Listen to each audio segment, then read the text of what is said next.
Bismillahirrahmanirrahim. Alhamdulillahi Rabbil Alamin. Wassalatu wassalamu ala asyrafil anbiya'i wal mursalin. Nabiyina Muhammadin wa ala alihi wa sahbihi ajma'in. Assalamualaikum warahmatullahi wabarakatuh. So inshallah moon sighting. Mamaya hintayin natin yung announcement tapos saka tayo magsasala ng Isya. Inshallah. Nang sa gayon inshallah. Kung Ramadan na bukas, pagkatapos natin mag-Isya, magsala na tayo ng Tarawih, inshallah. Kung di man, walang Tarawih ngayon. Bukas pa ng gabi, inshallah. So ngayon, subject natin ngayon, Aqidah.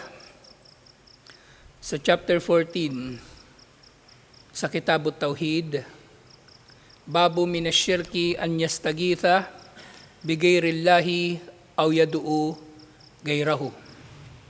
Kabanata na shirk na maituturing ang paghingi ng tulong sa iba pa liban kay Allah at ang pananalangin sa iba pa liban sa Kanya. Ang istighatha dito, istighatha, literally paghingi ng tulong. Pero syempre, meron itong technical na kahulugan. Kasi hindi naman pwedeng hindi ka hingi ng tulong sa tao, di ba? Pwede ka naman humingi ng tulong sa tao. So meron itong mga dawabit, meron itong mga panuntunan inshallah. So yung una, nausapin dito, ma munasabatu hadal bab li kitabit tauhid. Anong kinalaman ng kabanata na ito? Na shirk ang istighatha bigayrillah at ang pananalangin sa iba paliban kay Allah.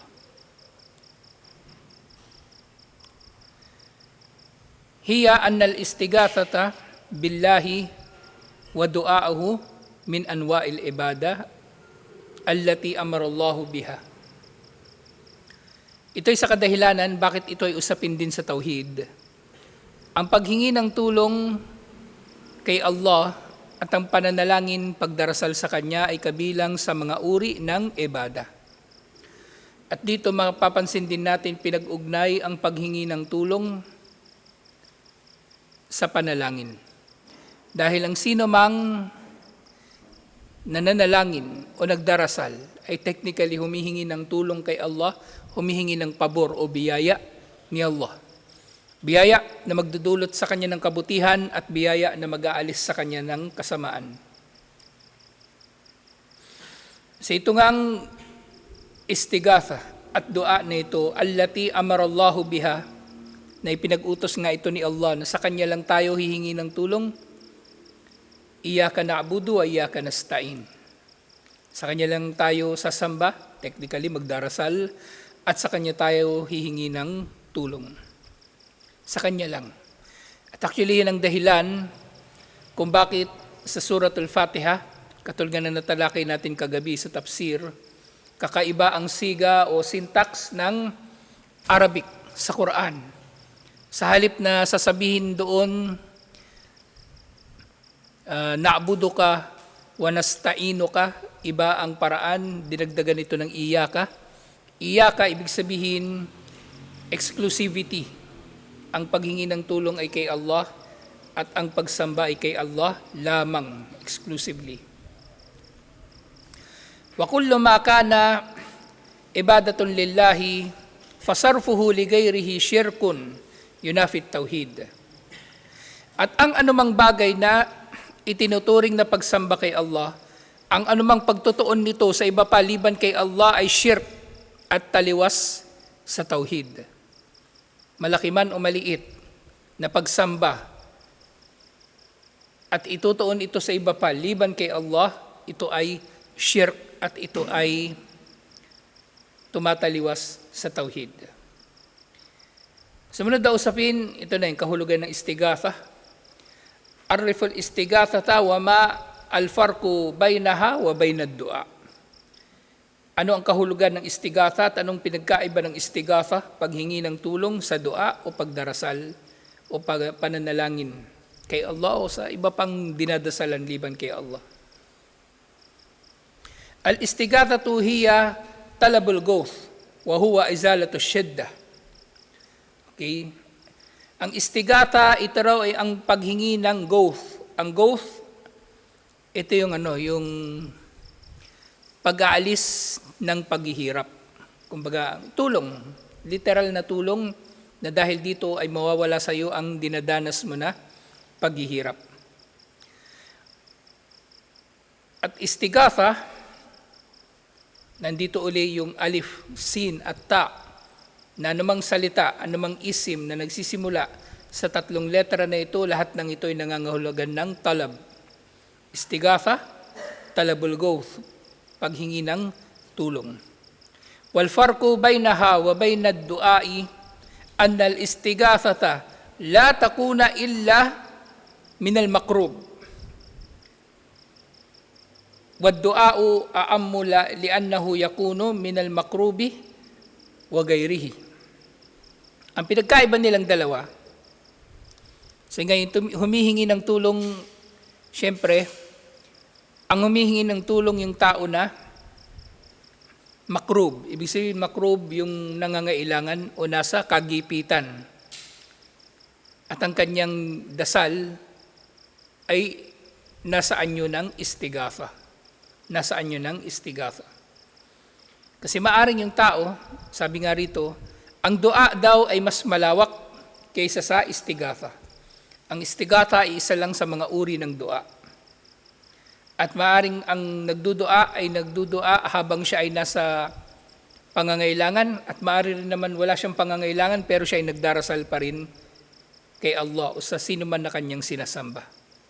Okay? So yung istighatha ay isa sa mga uri ng dua, at ito ay nanggagaling exclusively sa nangangailangan. Kasi maaring yung tao ay nananalangin na wala naman siyang hinihiling kay Allah. Pinupuri niya lang si Allah. Pwede mangyari yun, di ba? Pinupuri niya lang si Allah. Sumunod na usapin, kam anwa'ul istighatha wa mahiya. Ilan daw ang uri ng istighatha? So sinabi, anwa'ul istighatha, thalathatun. Meron daw 3 uri ng istighatha.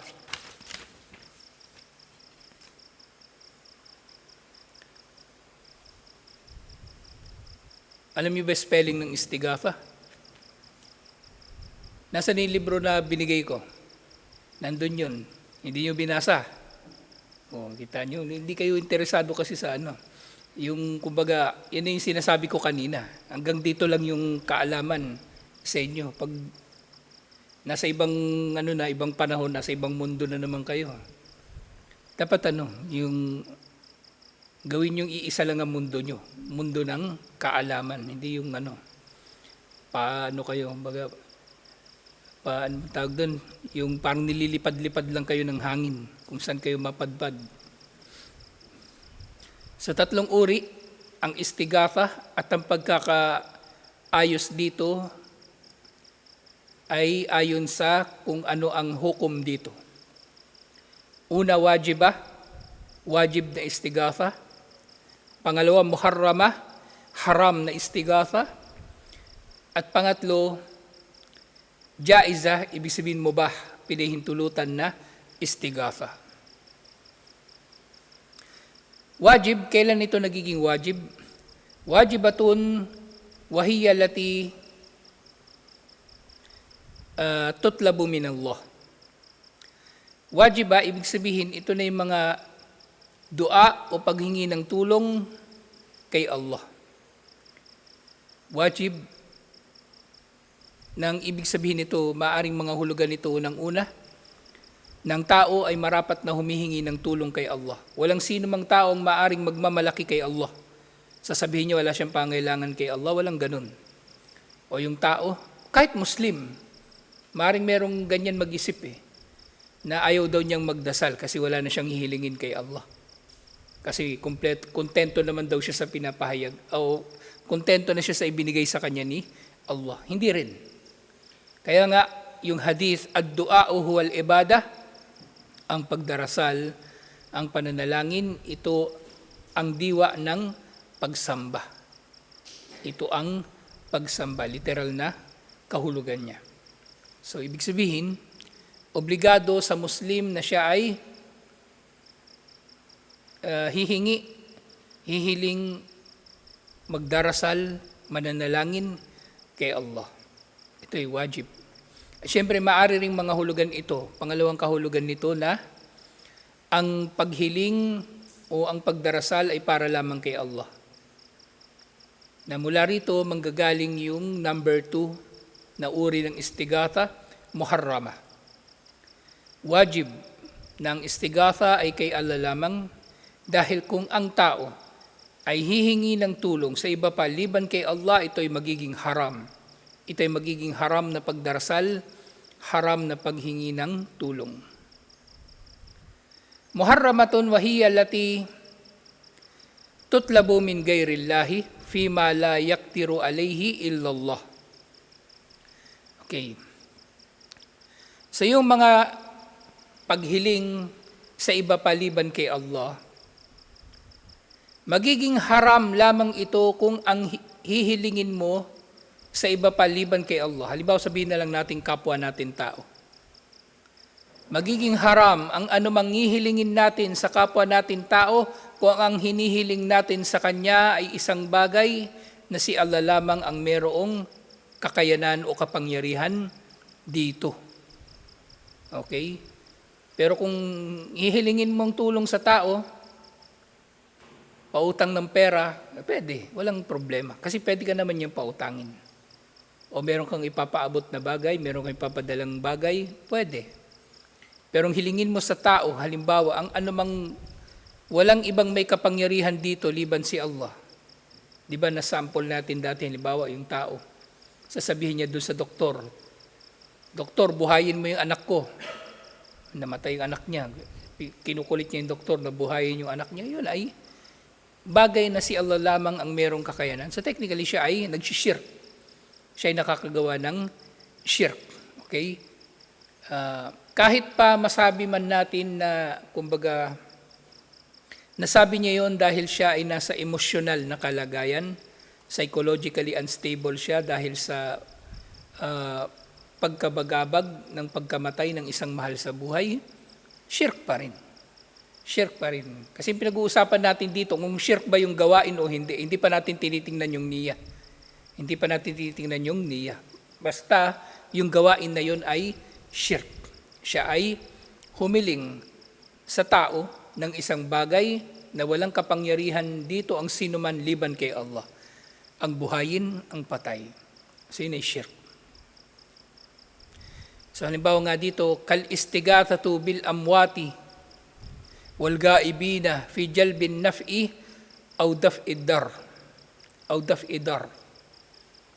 Halimbawa ng mga istigatha na laganap o palasak sa mga tao, yung paghiling sa mga patay at yung mga tao na nalilingid at hihiling sila rito ng kabutihan o kaya hihiling sila rito ng pagkakaalis ng pinsala o kasamaan. Amwat, so ito na yung mga special na tao na pinaniniwalaan ng mga lalo na mga hindi lang hindi Muslim. May mga Muslim din na ganito, yung mga ligaw na sekta. Yung mga Shia, halimbawa, nagdarasal sila sa kanilang mga imam, yung mga Sufi, nagdarasal sila sa kanilang mga awliya. Yun ay shirk lahat-lahat. At gaibin na tinutukoy dito, gaibin, ibig sabihin mga tao na hindi naman nila kasama, maaring buhay, pero hindi nila kasama, pero hinihilingan nila yon ng pagdating ng tulong. Meron silang sa mga Sufi, yung kanilang iba't ibang mga grupo, tinatawag na tarika, at ang bawat tarika ay pinamumunuan ng tinatawag nilang sheikh.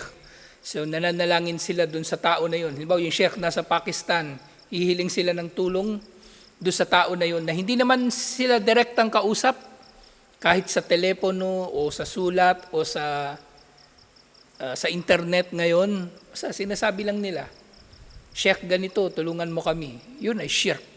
Kahit hindi pa patay yun, kahit buhay pa yun, yun ay shirk. Siyempre, maaari nga rin mangyari ito, nabanggit ko na ito dati, maaari itong mangyari kahit sa Muslim na hindi nakakaunawa minsan sa mga ganitong bagay. Bawa niyan, ah, merong panganib, tapos bigla mong tinawag yung nanay mo. Nanay, tulungan mo ko. Wala naman doon yung nanay mo. Buhay yung nanay mo, oo. Pero wala naman dito. Pero nasabi mo yun, nanay, tulungan mo ko. Yun ay anyo din ng istighatha bigayrillah. Paghingi ng tulong sa iba paliban kay Allah. At muli, hindi natin tinitingnan dito yung niya. Ang tinitingnan natin mismo, yung gawain mismo. Kung ito ba ay shirk o hindi. So yun ay pagtatambal nga kay Allah subhanahu wa ta'ala. Pangatlo, jaiza. Ibig sabihin mo ba, pinahintulutan? Wahiya al-istigathatu bil hayyil hadir al-qadir ala nusratihi. So ito na yung pinahintulutan na paghingi ng tulong sa iba paliban kay Allah. Ito ay pinahintulutan sa tatlong kalagayan. Na dapat yung hinihilingan mo ay hadir, physical na kausap mo, maaaring kahit kausap mo lang sa telepono, sa internet o sa sulat. Kasi nga kung wala naman siya, hindi ka naman niya naririnig, katulad nga ng sample natin kanina, may dumating na panganib, tapos yung anak sinabi niya, nanay tulungan mo ko, lolo tulungan mo ko. At nangyari yan sa kuffar, di ba? Yung mga namamatay nilang kamag-anak, magpo-post pa yun, tatay na maalam ka na, gabayan mo kami palagi. Diba? Yun ay istighatha pa rin. Yun ay istighatha pa rin.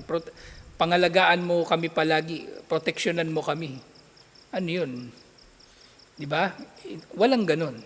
Walang ganon. At actually, yung ganong paniniwala, hindi ko talaga maintindihan yung yung Christianity. Yung mga pari, halimbawa, nakikita nila yung mga tao na nagpo-post ng ganyan, pero bakit tila walang pari o walang pastor ang nagsasabi na hindi pwedeng gagawin yan? Hindi pwedeng gagawin. Kasi wala man silang pakialam. Wala silang konkreto o matibay na akida na katulad ng konkreto at matibay na akida na pinangahawakan ng mga Muslim. So ganito kahalaga ang akida. Tayong mga Muslim, alam natin agad kung tama ba o mali ang isang bagay. Pero sila, ultimo pari, nalilito pa. Ngayon, tingnan yung simbahang Katoliko, nalilito pa sila. Susuportahan ba nilang LGBT o hindi? Tatanggapin ba nilang same-sex marriage o hindi? Kasi pati sila nagdidebate. Kasi sila mismo bading . Hirap na hirap sila sa usapin na yon. Wala silang pinangahawakan na akida. Wala talagang akida. Kaya nga, yung Christianity, yung paniniwala nila, wala, halo-halo na. Halo-halo na yung kanilang mga paniniwala. So, dapat buhay at hadir, yung kumbaga physical na kausap mo, at kader, merong kakayanan na makatulong sa iyo. O yung hinihiling mo, kaya niyang gawin physically, kahit pa ayaw niyang gawin yon. Okay? Kahit pa ayaw niyang gawin, nung hiningan mo ng tulong, pero may kakayanan naman siyang gawin yun, ayaw lang niya talaga, madamot, halimbawa, hindi ka nagsishirk dun. Kasi baka isipin ng tao, paano yan, yung hinilingan niya, walang kakayanan, madamot kasi ayaw hindi yun ang tinutukoy dito. Ang tinutukoy dito, yung kanyang kudra fi datihi, sa kanyang sarili mismo, kung meron ba siyang kakayanan o wala. So, pwede lamang hilingan ng tulong na tao, yung buhay. So, hindi pwedeng patay. Kasi pag patay na, para ka rin nagdasal sa patay. Yung hadir, dapat kaharap mo, kasama mo, o physical mong kausap. Kasi kung hindi, para ka lang ding nagdasal sa hindi patay. Okay? At kung hihiling ka doon sa tao ng bagay na hindi naman niya kaya, wala siyang physical na kakayanan dito, katulad ng pagbuhay sa patay, edi ito ay katumbas na rin ng pananalangin mo sa iba paliban kay Allah. So ganito ang usapin nito, alhamdulillah, na kumbaga napakalinaw na usapin para sa ating mga Muslim, na para sa mga hindi Muslim ay maaring malabo. Maaring malabo kasi wala naman talaga silang pinangahawakan na anuman. At yun nga, kahit yung mga pinuno nilang panrelihiyon, wala ring paninindigan sa kanilang mga pinaniniwalaan o kanilang mga doktrina. Kahit halimbawa na lang yan sa sa iba't ibang mga okasyon ng mga kuffar. Ang mga okasyon nila actually magkakahalo na doon yung paganismo, magkahalo na doon paniniwala ng mga Inchik, paniniwala ng mga Hindu, paniniwala ng kung sino-sino. Hinalo-halo na nila yun sa Christianity dahil wala silang pinanghawakan na anumang akida waliyadu billah. So tayo, ganito kahalaga sa atin, ang akida, alhamdulillah. Buhay natin to, buhay natin ang nakasalalay dito. Kaya pag-aralan natin ito palagi, inshallah. Kung meron kayong bakanting oras, magbasa kayo, manood kayo ng iba pang lecture o ano pa man, gawin yung buhay ito. Kapag merong nangyayari sa buhay nyo, isipin nyo ano bang kinalaman ng nangyayari na ito sa akida. O dahil ito yung akida ko, Muslim ako, ano bang dapat nararamdaman ko tungkol sa nangyayari na ito? Anong dapat reaction ko? Anong dapat gagawin ko? Ganun ang Muslim. Okay? Hindi yung nandito, araw-araw nandun nga, pero pag araw-araw nasa klase, pero pag nasa labas, wala na, hindi pwede. Ang Muslim ay Muslim kahit saan. Muslim sa masjid, Muslim sa bahay, Muslim sa eskwelahan. So dapat ganun. Tapos yung pag-aaral, yung kaalaman, i-apply palagi, inshallah. I-apply palagi, inshallah. Libro binigay ko sa inyo. Ibang tao nagbabayad pa ng shipping para lang magkaroon yan. Tapos kayo, kailan ko pa nabigay yun? 2 linggo na. Wala kayo nabuklat kahit sampahin na. Ikaw, wala rin. Dapat sabi nga yung pahalagahan ninyo yung mga ganung bagay, inshallah, kasi hindi to tungkol sa akin kumbaga, pinahalagahan natin yun dahil sa akida, hindi dahil sa kung sino yung nagbigay noon o sino yung may gawa noon. Pinahalagahan natin yun dahil yun ay may kinalaman kay Allah. Baka hindi nyo mahal si Allah, kaya ganun. Diba? O itatanong nyo yun sa inyong mga sarili, inshallah. So hanggang dito na lang, tutuloy natin ito next week. So mamaya hintayin natin yung announcement, baka late tayo mag-isya. Magadan lang ng isya sa oras ng adan ng isya. Tapos pag may announcement na, saka tayo magsala ng isya, inshallah. So hanggang dito na lang, assalamualaikum warahmatullahi wabarakatuh.